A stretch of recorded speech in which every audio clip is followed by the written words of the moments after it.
Selamat pagi Ibu, selamat pagi teman-teman. Terima kasih atas waktu dan kesempatannya yang telah diberikan kepada saya. Saya atas nama Igin Tessa Sofira, bisa dipanggil Igin dari semester 1 bersama 4 rekan saya yang bernama Martiana Estina Nova, Kolonel Silviana Putri, Malia Altinaro, dan juga Rafli Almansyah. Di sini kami akan membahas materi terkait tentang etika profesi akuntan global. Nah, waktu selanjutnya saya akan berikan kepada teman saya. Pagi semuanya, di sini saya akan menjelaskan tentang materi yang terkait dasar etika profesi akuntan. Pengertian dan kepentingan. Definisi etika profesi akuntan: seperangkat prinsip moral dan standar perilaku yang mengatur tindakan akuntan dalam menjalankan tugas secara profesional.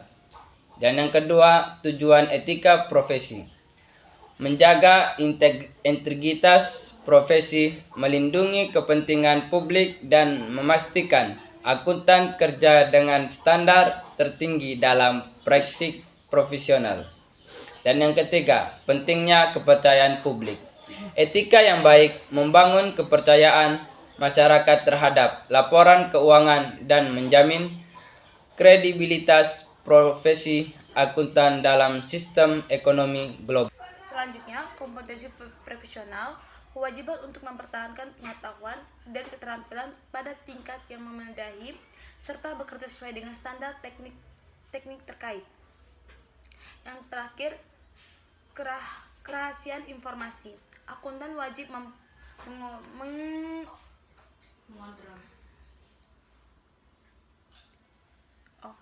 Yang terakhir, kerahasiaan informasi. Akuntan wajib menghormati kerahasiaan informasi klien dan tidak mengungkap informasi tersebut tanpa wewenang yang sah. Jadi di sini akuntan wajib merahasiakan dan harus tertutup dari semua informasi yang ada kecuali dari kliennya sendiri untuk mensahkan informasi yang akan dikeluarkan. Oke, baik, selanjutnya saya akan menjelaskan terkait tentang standar perilaku profesional. Itu ada 3, yang dimana pertama itu adalah definisi standar perilaku profesional. Maksudnya itu seperangkat aturan dan prinsip etika yang harus diikuti akuntan dalam praktik profesional untuk menjaga integritas dan kepercayaan publik. Nah, yang kedua itu komponen standar perilaku, yang dimana maksudnya itu adalah mencakup integritas, objektivitas, kompetensi dalam profesional, kerahasiaan dan perilaku profesional sebagai dasar etika dalam etika akuntan dalam lingkungan global. Yang terakhir itu adalah ada penerapan dalam praktik. Nah, yang dimana maksudnya itu adalah implementasi standar perilaku dalam pengambilan keputusan sehari-hari, mengatasi konflik kepentingan, dan menjaga independensi dalam berbagai situasi profesional. Baik, di sini saya akan membahas tentang kode etik akuntan global. Pada pembahasan kode etik akuntan global ini mempunyai beberapa bagian penting yang harus kita ketahui.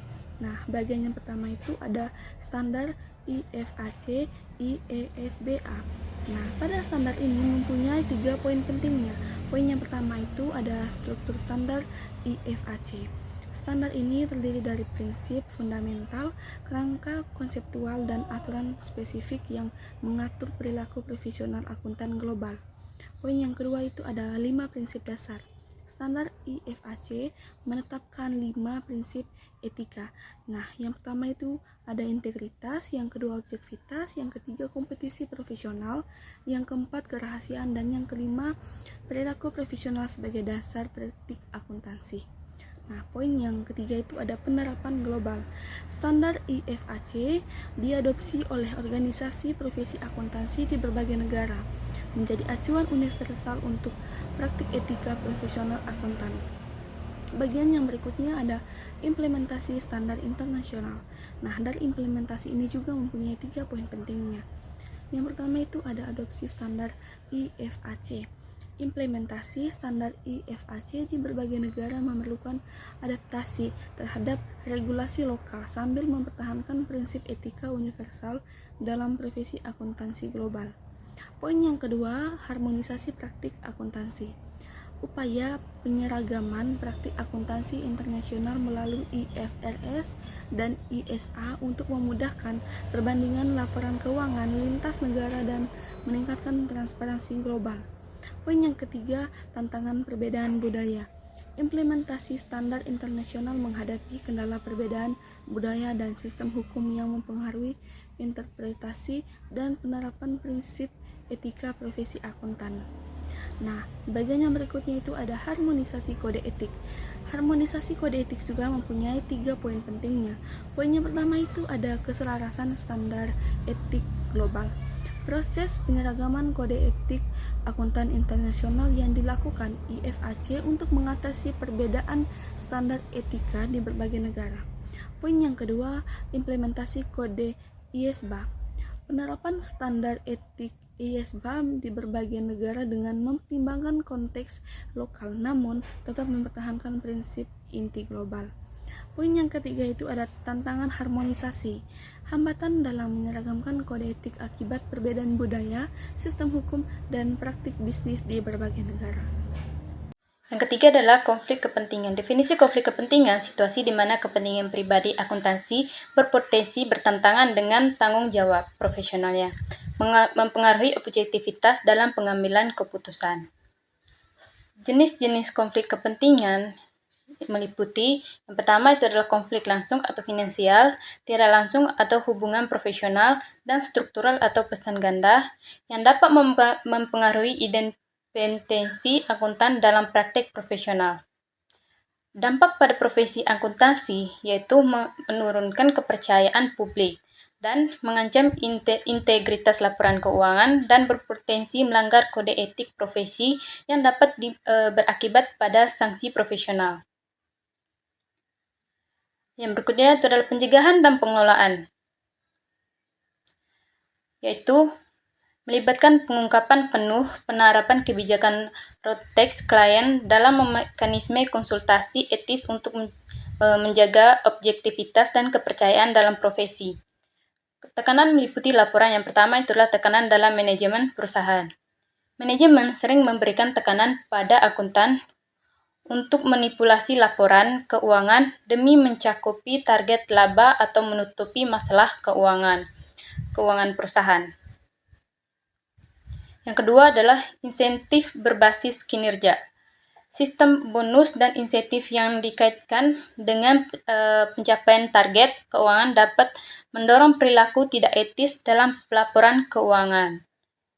Yang ketiga itu adalah konflik kepentingan. Nah, di sini akuntansi sering menghadapi dilema etis ketika kepentingan klien bertentangan dengan kewajiban profesional untuk menyajikan laporan keuangan yang akurat dan transparan. Yang berikutnya itu adalah perbedaan budaya global. Nah, yang pertama itu adalah variasi nilai dan norma. Perbedaan nilai norma dan praktik bisnis antara negara mempengaruhi interpretasi etik akuntansi dan standar pelaporan keuangan. Yang kedua adalah konteks hukum. Nah, perbedaan situasi negara memiliki kerangka hukum dan regulasi akuntansi yang berbeda, mempengaruhi penerapan prinsip etik dalam praktik profesional.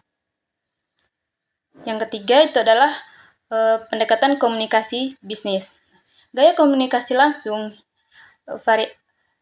versus tidak langsung dalam berbagai budaya mempengaruhi transparansi, negosiasi, dan penyelesaian masalah etik akuntansi. Baik Ibu dan teman-teman, itu saja presentasi dari kami. Sekian dan terima kasih. Bye-bye.